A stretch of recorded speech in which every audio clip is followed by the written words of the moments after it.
ಸ್ನೇಹಿತರೆ, ಕರ್ನಾಟಕದ ರಾಜಕಾರಣದಲ್ಲಿ ಇತ್ತೀಚೆಗೆ ದೊಡ್ಡ ಸಂಚಲನವನ್ನು ಉಂಟು ಮಾಡ್ತಿರ್ತಕ್ಕಂಥ ಒಂದೇ ಒಂದು ಹೆಸರು, ಅದು ಬಸವನಗೌಡ ಪಾಟೀಲ್ ಯತ್ನಾಳ್. ಬಿಜೆಪಿಯ ರಾಜ್ಯಾಧ್ಯಕ್ಷ BY ವಿಜಯೇಂದ್ರ ಹಾಗೂ ತನ್ನ ಪಕ್ಷದ ನಾಯಕರ ವಿರುದ್ಧ ಬಹಿರಂಗವಾಗಿ ಕೆಲವೊಂದು ಹೇಳಿಕೆಗಳನ್ನು ಕೊಟ್ಟರು ಅನ್ನೋ ಕಾರಣಕ್ಕೆ ಬಿಜೆಪಿಯ ರಾಷ್ಟ್ರೀಯ ನಾಯಕರು ಬಸವನಗೌಡ ಪಾಟೀಲ್ ಯತ್ನಾಳ್ ಅವರ ವಿರುದ್ಧ ಒಂದು ಕಠಿಣ ಕ್ರಮವನ್ನು ತೆಗೆದುಕೊಳ್ಳೋದ್ರ ಮೂಲಕ ಸತತ ಮೂರನೇ ಬಾರಿಗೆ ಯತ್ನಾಳ್ ಅವರನ್ನು ಪಕ್ಷದಿಂದ ಉಚ್ಚಾಟನೆ ಮಾಡಿದ್ದಾರೆ.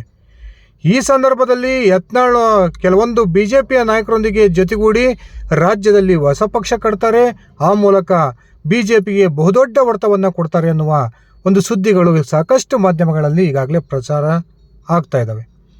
ಆದರೆ ನಿಜಕ್ಕೂ ಕೂಡ ಯತ್ನಾಳ್ ಹೊಸ ಪಕ್ಷವನ್ನು ಕಟ್ತಾರಾ? ಬಿಜೆಪಿಗೆ ಇವರು ಮುಂದಿನ ಒಂದು ವಿಧಾನಸಭಾ ಚುನಾವಣೆಯಲ್ಲಿ 2013ರಲ್ಲಿ ಯಡಿಯೂರಪ್ಪ ಬಿಜೆಪಿಗೆ ಕೊಟ್ಟಂತಹ ಹೊಡೆತವನ್ನೇ ಯತ್ನಾಳ್ ಕೊಡ್ತಾರಾ ಅನ್ನುವ ಪ್ರಶ್ನೆಗಳು ಈ ಸಂದರ್ಭದಲ್ಲಿ ಹುಟ್ಕೊಂಡಿರ್ತಕ್ಕಂಥದ್ದು ಸಹಜ. ಸ್ನೇಹಿತರೆ, ನಿಜಕ್ಕೂ ಕೂಡ ಯತ್ನಾಳ್ ಅವರ ಪ್ಲಾನ್ ಏನಿದೆ, ಯತ್ನಾಳ್ ಅವರ ಮುಂದಿನ ರಾಜಕೀಯ ನಡೆ ಯಾವ ರೀತಿ ಇರುತ್ತೆ, ನಿಜಕ್ಕೂ ಹೊಸ ಪಕ್ಷದ ಬಗ್ಗೆ ಯತ್ನಾಳ್ ಅವರ ಒಂದು ಅನಿಸಿಕೆ ಏನಿದೆ ಅನ್ನೋದನ್ನು ನಾನೀಗ ವಿವರಿಸ್ತಾ ಹೋಗ್ತೀನಿ. ಅದಕ್ಕಿಂತ ಮುಂಚೆ ನೀವಿನ್ನು ನನ್ನ ಇಟ್ಗೆ ಅಂತ ಯೂಟ್ಯೂಬ್ ಚಾನಲ್ಗೆ ಸಬ್ಸ್ಕ್ರೈಬ್ ಮಾಡ್ಕೊಂಡಿಲ್ಲ ಅಂದರೆ ದಯವಿಟ್ಟು ಸಬ್ಸ್ಕ್ರೈಬ್ ಮಾಡಿಕೊಂಡು ಬೆಲ್ ಬಟನ್ನ ಕ್ಲಿಕ್ ಮಾಡಿ.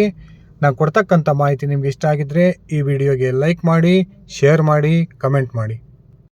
ಸ್ನೇಹಿತರೆ, ಇತ್ತೀಚೆಗೆ ಇಡೀ ಕರ್ನಾಟಕದಲ್ಲಿ ಒಂದು ರೀತಿಯ ಹೊಸ ಸಂಚಲನವನ್ನು ಉಂಟು ಮಾಡಿರ್ತಕ್ಕಂಥದ್ದು ಹಿಂದೂ ಹುಲಿ ಎನ್ಸ್ಕೊಂಡಿರ್ತಕ್ಕಂಥ ಬಸವನಗೌಡ ಪಾಟೀಲ್ ಯತ್ನಾಳ್. ಯತ್ನಾಳ್ ಅವರು ಎಲ್ಲೇ ಹೋದರೂ ಕೂಡ ಸಾವಿರಾರು ಕಾರ್ಯಕರ್ತರು ಸೇರ್ತಾ ಇದ್ದಾರೆ. ಈ ಒಂದು ಜನ ಸೇರೋದನ್ನು ನೋಡಿದರೆ ನಿಜಕ್ಕೂ ಕೂಡ ಯತ್ನಾಳ್ ಮತ್ತೊಬ್ಬ ರಾಜ್ಯದ ಮಾಸ್ ಲೀಡರ್ ಆದ್ರ ಅನ್ನುವ ಪ್ರಶ್ನೆಗಳು ಹುಟ್ಕೊಂಡಿದ್ದಾವೆ. ಆದರೆ ನಿಜಕ್ಕೂ ಕೂಡ ಯತ್ನಾಳ್ಗೆ ಈ ರೀತಿಯ ಒಂದು ವರ್ಚಸ್ಸಿದೆಯಾ? ನಿಜಕ್ಕೂ ಯತ್ನಾಳ್ ಅವರಿಗೆ ಅವ್ರು ಭೇಟಿ ಕೊಟ್ಟಂಥ ಸಂದರ್ಭದಲ್ಲಿ ಅಷ್ಟೊಂದು ಜನ ಯಾಕೆ ಸೇರ್ತಾರೆ ಅನ್ನುವ ಪ್ರಶ್ನೆಗಳು ಹುಟ್ಕೊಳ್ಳೋದು ಸಹಜ. ಈಗಾಗಲೇ ಯತ್ನಾಳ್ ಪಕ್ಷದಿಂದ ಉಚ್ಚಾಟನೆಗೊಂಡಿದ್ದಾರೆ. ಆ ಉಚ್ಚಾಟನೆಗೊಂಡ ನಂತರ ಯತ್ನಾಳ್ ಅವರ ಜೊತೆಗೆ ಪಕ್ಷದಲ್ಲಿದ್ದಂಥ ಸಂದರ್ಭದಲ್ಲಿ ಕೈ ಜೋಡಿಸಿದ್ರು ಆ ನಾಯಕರೆಲ್ಲರೂ ಕೂಡ ಈಗ ಯತ್ನಾಳ್ ಅವರಿಂದ ಸ್ವಲ್ಪವೇ ದೂರ ಆಗ್ತಾ ಇದ್ದಾರೆ.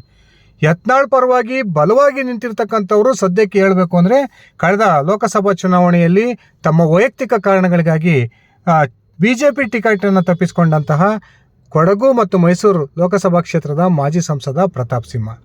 ನಿನ್ನೆ ಯತ್ನಾಳ್ ಮದ್ದೂರಿಗೆ ಹೋಗ್ತಾರೆ. ಸರಿಸುಮಾರು 8,000ಕ್ಕೂ ಅಧಿಕ ಹಿಂದೂ ಕಾರ್ಯಕರ್ತರು ಅಲ್ಲಿ ಸೇರಿರ್ತಾರೆ. ಸ್ನೇಹಿತರೆ, ಒಂದು ಮಾತನ್ನು ನಾನು ಸ್ಪಷ್ಟವಾಗಿ ಹೇಳ್ತೀನಿ. ನಿನ್ನೆ ಯತ್ನಾಳ್ ಮದ್ದೂರಿಗೆ ಹೋದಂಥ ಸಂದರ್ಭದಲ್ಲಿ ಸೇರಿದ್ದಂಥ ಕಾರ್ಯಕರ್ತರು ಹಿಂದೂ ಕಾರ್ಯಕರ್ತರು. ಅವರು ಯತ್ನಾಳ್ ಮುಖವನ್ನು ನೋಡ್ಕೊಂಡಾಗಲಿ, BJPಯ ಮುಖವನ್ನು ನೋಡ್ಕೊಂಡಾಗಲಿ, ಅಥವಾ ಇನ್ನೊಂದು ಯಾವುದೋ ಉದ್ದೇಶಕ್ಕೆ ಅಲ್ಲಿ ಸೇರಿದ್ದವರಲ್ಲ. ಅಲ್ಲಿ ಹಿಂದೂಗಳ ಭಾವನೆಗೆ ಧಕ್ಕೆ ಬಂದಿದೆ. ಆ ಒಂದು ಧಕ್ಕೆ ಬಂದಿರೋ ಕಾರಣಕ್ಕೆ ಹಿಂದೂಗಳು ತಮ್ಮ ಒಗ್ಗಟ್ಟನ್ನು ಪ್ರದರ್ಶನ ಮಾಡ್ತಾ ಇದ್ದಾರೆ. ನಿನ್ನೆ ಯತ್ನಾಳ್ ಬದಲಾಗಿ ಬೇರೆ ಯಾರಾದರೂ ಒಬ್ಬ ಸಂಘ ಪರಿವಾರದ ಪ್ರಮುಖ ಅಲ್ಲಿಗೆ ಭೇಟಿ ಕೊಟ್ಟಿದ್ರು ಕೂಡ ಆ ಸಂದರ್ಭದಲ್ಲಿ ಇಷ್ಟೇ ಒಂದು ಜನಸಂಖ್ಯೆ ಅಲ್ಲಿ ಸೇರ್ತಿತ್ತು ಅನ್ನೋದು ಒಂದು ವಾಸ್ತವ ಸತ್ಯ. ನಿಜಕ್ಕೂ ಕೂಡ ಯತ್ನಾಳ್ ಅವರಿಗೆ ಶಕ್ತಿ ಇಲ್ಲ ಅನ್ನೋ ಪ್ರಶ್ನೆ ಅಲ್ಲ. ಯತ್ನಾಳ್ ಒಂದು ಕಾರ್ಯಕರ್ತನ ಸೆಳೀತಕ್ಕಂಥ ಶಕ್ತಿಯನ್ನು ಇಟ್ಕೊಂಡಿದ್ದಾರೆ. ಆದರೆ ನಿಜಕ್ಕೂ ಕೂಡ ಯತ್ನಾಳ್ ಹೊಸ ಪಕ್ಷವನ್ನು ಕಟ್ತಾರಾ? ಆ ಹೊಸ ಪಕ್ಷವನ್ನು ಕಟ್ಟಿದರೆ ಯತ್ನಾಳ್ ಮುಂದಿನ ಚುನಾವಣೆಯಲ್ಲಿ ಸಕ್ಸಸ್ ಆಗ್ತಾರಾ ಅನ್ನೋದು ಪ್ರಮುಖವಾದಂಥ ಪ್ರಶ್ನೆ. ಸ್ನೇಹಿತರೆ, ಈ ನಮ್ಮ ರಾಜ್ಯದ ರಾಜಕಾರಣ ಅಂತಕ್ಕಂಥದ್ದು ತಮಿಳುನಾಡಿನ ರಾಜಕಾರಣ ಅಲ್ಲ, ಬದಲಾಗಿ ಆಂಧ್ರ ಪ್ರದೇಶದ ರಾಜಕಾರಣ ಅಲ್ಲ. ಇಲ್ಲಿ ಕರ್ನಾಟಕದ ಒಂದು ಮತದಾರರ ಮನಸ್ಥಿತಿಯೇ ವಿಚಿತ್ರವಾದಂಥದ್ದು. ಇಲ್ಲಿವರೆಗೂ ಕೂಡ ಜನತಾದಳವನ್ನು ಹೊರತುಪಡಿಸಿ ಯಾವೊಂದು ಪ್ರಾದೇಶಿಕ ಪಕ್ಷಕ್ಕೂ ಕೂಡ ಕರ್ನಾಟಕದ ಮತದಾರರು ತಮ್ಮ ಒಲವನ್ನು ತೋರಿಸ್ತಾ ಇರತಕ್ಕಂಥದ್ದು ಇತಿಹಾಸ.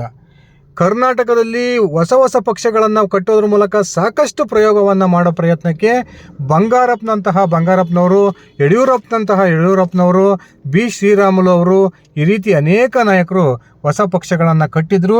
ಅದಾದ ನಂತರ ಎದುರಿಸಿದಂತಹ ವಿಧಾನಸಭಾ ಚುನಾವಣೆಯಲ್ಲಿ ಹೀನಾಯ ಸೋಲನ್ನು ಕೂಡ ಕಂಡಿದ್ರು. ಈ ಕಾರಣಕ್ಕೆ ಯತ್ನಾಳಿಗೆ ನಿನ್ನೆ ಮದ್ದೂರಿನಲ್ಲಿ ಒಂದು ಘೋಷಣೆಯನ್ನು ಮಾಡ್ತಾರೆ.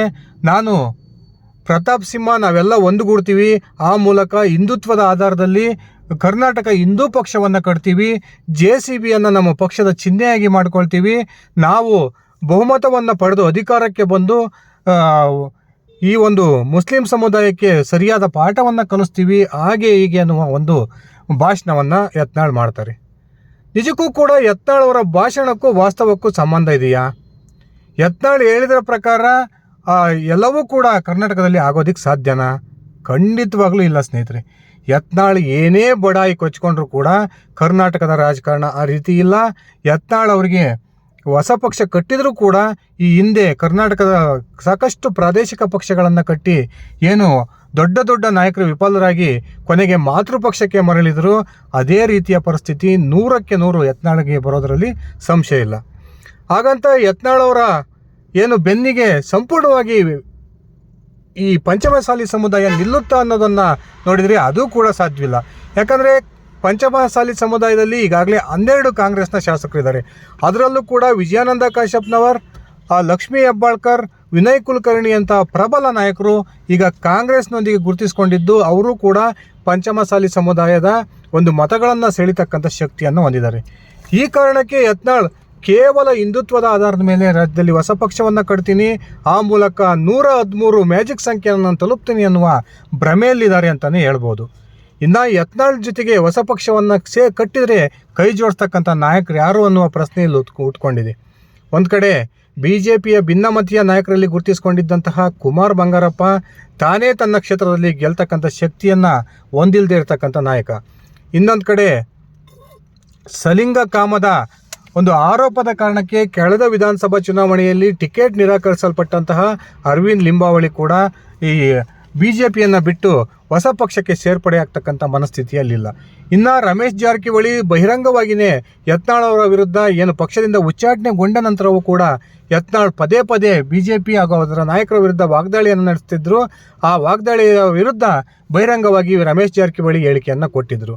ಇನ್ನು ಪ್ರತಾಪ್ ಸಿಂಹ ಒಂದು ವೇಳೆ ಯತ್ನಾಳ್ ಅವರ ಜೊತೆ ಕೈ ಜೋಡಿಸಿ ಹೊಸ ಪಕ್ಷವನ್ನು ಕಟ್ಟಿದರೂ ಕೂಡ ಕಟ್ತಕ್ಕಂಥ ಪ್ರಯತ್ನಕ್ಕೆ ಸಾಥ್ ಕೊಡೋ ಸಾಧ್ಯತೆಗಳು ತೀರಾ ಕಡಿಮೆ ಇದ್ದಾವೆ. ಯಾಕಂದರೆ ಪ್ರತಾಪ್ ಸಿಂಹ ಸಂಪೂರ್ಣವಾಗಿ ಮೋದಿಜಿಯವರ ಪರಮ ಭಕ್ತ.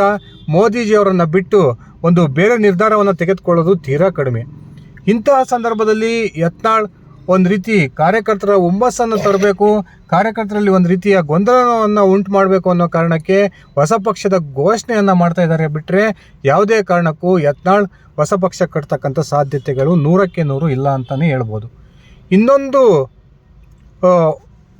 ಉದ್ದೇಶವೂ ಕೂಡ ಯತ್ನಾಳ್ ಅವರಿಗೆ ಇದೆ ಅನ್ನುವ ಮಾಹಿತಿಗಳು ಬರ್ತಾ ಇದ್ದು, ಈ ರೀತಿ ರಾಜ್ಯಾದ್ಯಂತ ಪ್ರವಾಸವನ್ನು ಕೈಗೊಳ್ಳೋದ್ರ ಮೂಲಕ ತನ್ನ ಪರವಾಗಿ ದೊಡ್ಡ ಅಲೆ ರಾಜ್ಯದಲ್ಲಿದೆ ಅನ್ನುವ ಒಂದು ಭ್ರಮೆಯನ್ನು BJPಯ ರಾಷ್ಟ್ರೀಯ ನಾಯಕರಿಗೆ ತಂದಿಡಬೇಕು ಅನ್ನುವ ಒಂದು ಪ್ರಮುಖ ಉದ್ದೇಶವನ್ನು ಇಟ್ಕೊಂಡು ಯತ್ನಾಳ್ ಈಗ ಪ್ರವಾಸವನ್ನು ಮಾಡ್ತಿದ್ದು BJPಯ ರಾಷ್ಟ್ರೀಯ ನಾಯಕರಿಗೆ ಬ್ಲ್ಯಾಕ್ ಮೇಲ್ ಮಾಡ್ತಕ್ಕಂಥ ಒಂದು ಪ್ರಮುಖ ತಂತ್ರವನ್ನು ಯತ್ನಾಳ್ ಎಣಿತಿದ್ದಾರೆ ಅಂತಲೇ ಹೇಳ್ಬೋದು.